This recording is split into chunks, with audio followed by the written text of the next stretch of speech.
Alors, calculer un angle exemple 2 à partir du Geniali. En fait, ça correspond à l'exemple 3 du Geniali pour la tangente et on va le faire avec la Texas Instruments cette fois. Donc, c'est parti.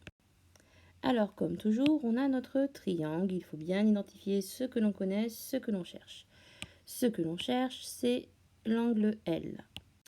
Ensuite, nous connaissons le côté FL et le côté EF. Donc on voit qu'on n'a pas l'hypoténuse cette fois. Donc là, en fait, il n'y a pas grand suspense puisqu'il n'y a qu'une formule dans laquelle n'intervient pas l'hypoténuse, c'est la tangente. Et c'est bien normal puisqu'on connaît le côté adjacent qui est FL. On connaît le côté opposé qui est EF. Et donc du coup, on n'a pas d'autre choix que d'utiliser la tangente.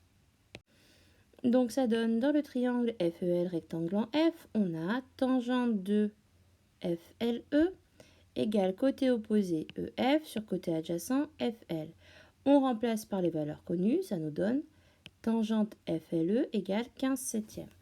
Donc là, on va devoir utiliser la fonction réciproque de la fonction tangente. Et donc l'angle FLE est égal à arc tangente de l'angle, du rapport 15 septièmes ou encore 15 divisé par 7. Et donc on va faire ça avec la Texas Instruments. Donc comme avec la Casio, on va s'assurer qu'elle est bien en degrés. Et là, en fait, je vois tout de suite qu'elle est en gradient. Et donc nous allons voir comment la mettre en degrés.